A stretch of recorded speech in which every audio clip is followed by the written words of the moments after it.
All right. So, kind of just to bridge the gap here between these two videos, I'm just learning that, excuse me, my an incarnation of myself from thousands of years ago was a chieftain warrior type person from a native tribe from elsewhere who came and as a part of a tit for tat, had issues here. They responded by, with the death of my sister, who caused me great grief, and now in this lifetime, as Jacob Roberts, I suppose, came to make amends. So the past videos I touched on what I did in Brattleboro. So the odd thing was that sure enough, about 2 years after that conversation, I was packing my bags and heading back to Syracuse. So it wasn't because of this, but as it was starting to happen, I was realizing that my job was done here. And so, where this all gets really interesting, if it isn't already, is that here we are. This is where this is Brattleboro area here. So this is kind of Sokoke, Abenaki, and let me mention again, going back here to this, the Sokoke. What I learned when I read about them is that they were Abenaki people, and so Algonquin, see, Abenaki people, and they broke away. And so at the confluence of the Connecticut River, the West River, and the Whetstone, what they call the Whetstone now, which flooded in Irene, and at the face of Wantastikit, which is an ancient volcano, they created their own sort of Switzerland. So Sokoke means those that broke away, those that do it their own way. They wanted a peaceful village, a peaceful place that had nothing to do with the warfare and all the thousands of years of back and forth and raids and territorialism. They wanted to do just kind of fish and hunt and grow their food and be peaceful. So they politically, by the time before the time this happened, broke away from their own people. So to have my story be that we landed here and decimated a peaceful place as sort of as a violent response to violence. Violence begets violence. It's worth noting that this was a non-violent territory.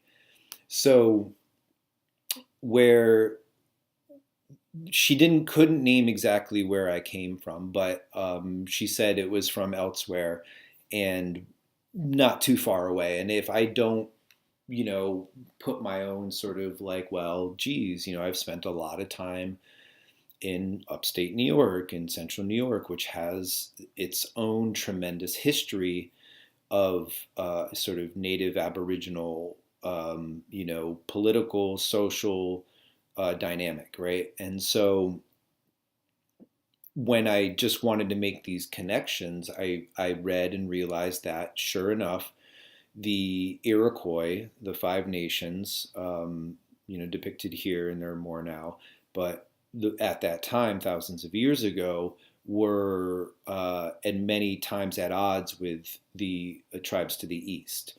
So the back and forth was a recorded thing. The groups from here and the groups from here for thousands of years were just sort of like not the friendliest folks.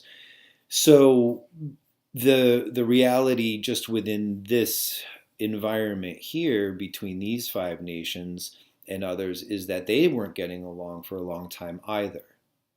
And so if you grow up in Syracuse in particular, are you from this area? Some of the things that you'll know is that we have what they call the Onondaga Nation just south of the city. And what that is the very last vestiges. It's a 10 square mile, I think, plot of land that is what remains of essentially this, from the St. Lawrence Canadian kind of Seaway up here all the way to what I think was the just into Pennsylvania. And so this all of this land was taken illegally from them. And I don't want to get into all the story of that, but there's a Supreme Court case that's been sitting for quite some time, looking at the land rights. None of this was signed off by Congress or anything like that. So this is should be a autonomous nation within a nation. And sure enough, that 10 square miles is. It's not a reservation. It's the Onondaga Nation. So they are the fire keepers. They are the central sort of officiators of the committee of nations, this alliance of nations from east to west, which they look at as the longhouse, with the western door and the eastern door. They are the fire keepers in the center. And so what is this? Why? Well, if you, again, grow up in this area, not only do you know that there's this place called the Onondaga Nation, and they're still here and they're still part of this community and still active and have festivals and events, and it's no secret that their history might be somewhat elusive to you. And I thought that was surprising, because once I learned about it, I thought everybody knew about it. But most young people growing up here have a sense, and not all have kind of the whole story locked down. But it's worth knowing and it's worth telling.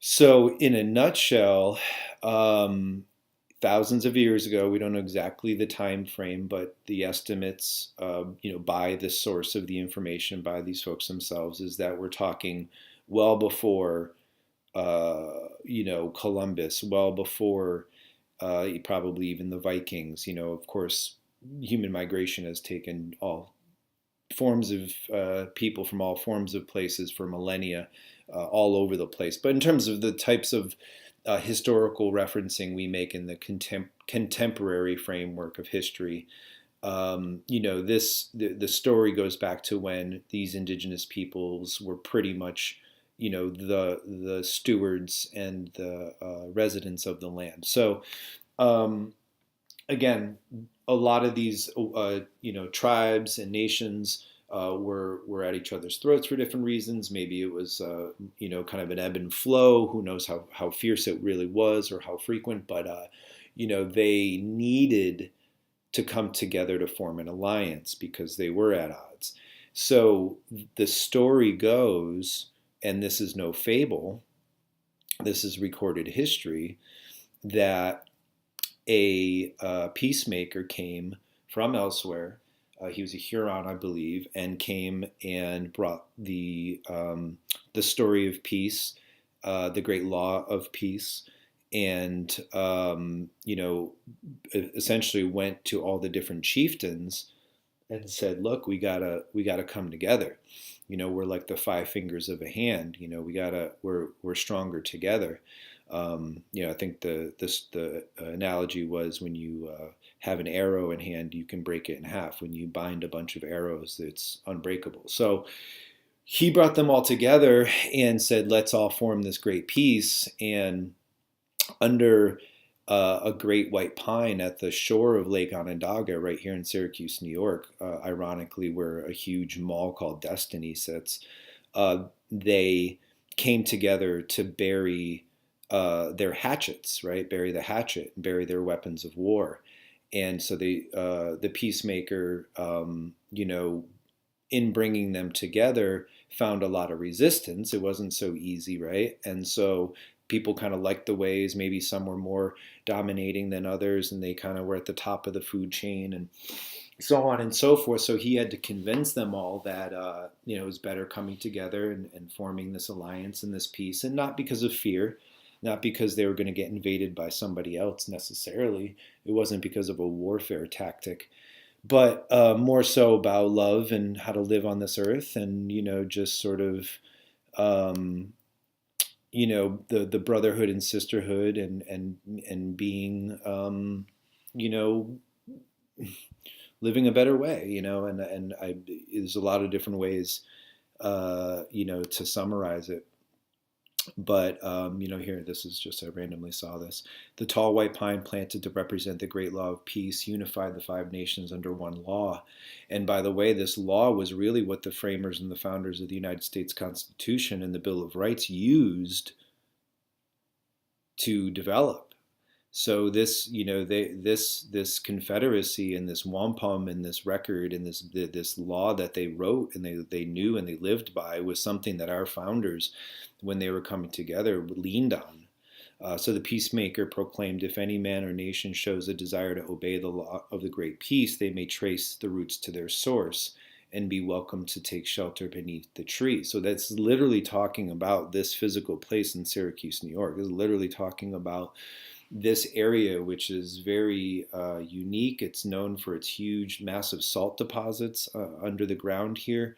It's known as the Salt City. So if you know anything about crystalline structure and vibrations and energy and all of that, electronics, you know what that means. The native Aboriginal people of this area thought of the lake, Onondaga Lake, and I was told this in person, that it was the navel of the planet. That this was the lady of the lake was Gaia herself. The sort of the energy or the spirit of Mother Earth actually resides, and this is her portal. And at the turn of the century, this became one of the most polluted lakes in the world. It's a Superfund site. They were pouring heavy metals and mercury and lead and all kinds of stuff in there. You can't eat the fish, can't go swimming. So it's all intertwined.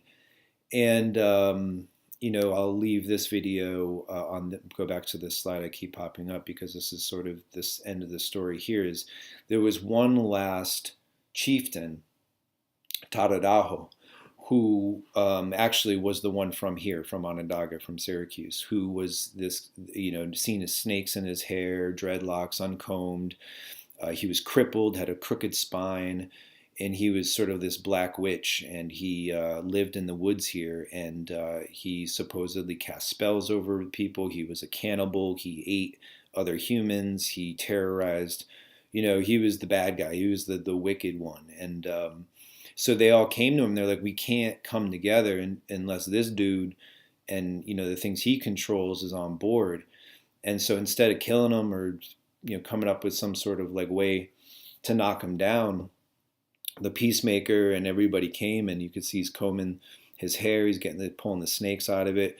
They oiled his feet. They bathed him. They told him how beautiful he was. They embraced him, and they're like, man, you're powerful and you could do a lot of good stuff, and if we as brothers and sisters can come together and be protective of one another and loving of one another, imagine what we could achieve. So they actually, Taradaho to this day is like the head dude, is like the guy who kind of runs the whole spiel. And so that's the position that they had given this sort of evil, wicked, angry, bitter creature, and said, we want to honor you and bring you in and have you be, sort of like the core, the center, the fire keeper of this whole situation. So, again, going back real quick to the story that I was told, I couldn't help but to bring all those connections together, knowing that I've always had this impulse and draw to be in Syracuse, be back here, call this home,